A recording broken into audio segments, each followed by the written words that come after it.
We got Easter coming up. Of course, last Sunday was Palm Sunday. I was flying back from Kansas City from the Wrestling Nationals. I don't know how what your individual, each people that I know, what their faith is. Of course, I accepted Jesus Christ as my Savior back in 2016. You know, I had a lot of making up to do, still do. A lot of you, Catholics, Protestants, you know, the whole bit.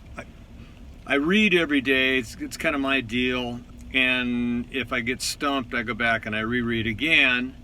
And I read a daily devotional. And these are all, you know, these are all minimal moves. What I really try to do every day is before I start interacting in business or workouts or training or sports or anything, is you pray. So, you know, I read the daily devotional, and then that ties you over to a new spot in the Bible, and you read that excerpt that fits with that story that you just got told to do, and try not to make any big decisions or business calls or any of those things until after I do that.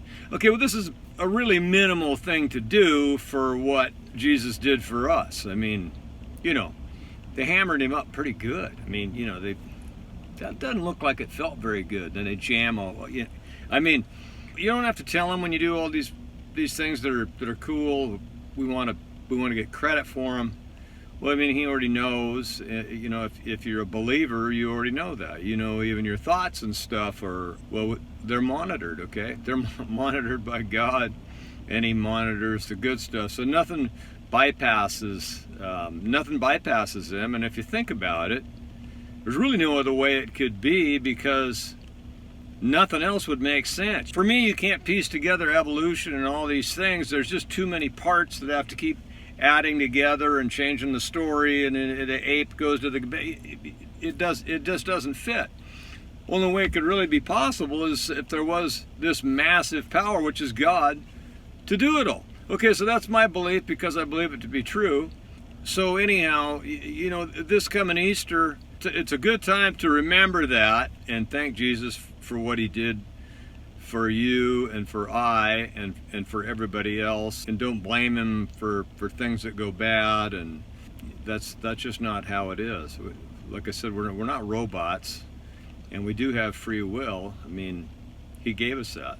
That's why the people that are shackled in prison are going to be released. I mean, look at Paul the apostle. I mean, could he done any more wrong? And yet he ends up on the all-star team. He made All-American. So anyhow, I wish everybody a great Easter, and just ask you to spend a little bit of time thanking Jesus for what He's done for all of us. I know He's kept me from going, all the way down. You know, I've been all the way down to the felt and hit the canvas a few times, and then once I figured out that He was on my team, you know, things started working out. They still work out. I face a little trouble here and there, but anyhow, that would be my message. If you get stumped like I do, I just go back and I read it again. I've gone through the New Testament 150 times if I've gone through it once. I go back to the Old Testament. I prefer to spend my time, you know, from Jesus' birth forward, but that doesn't mean that prior to that isn't just as important. It's just more fun to me, and I don't think God's mad at me for that. I just don't think He is. He'd tell me. I'd ask.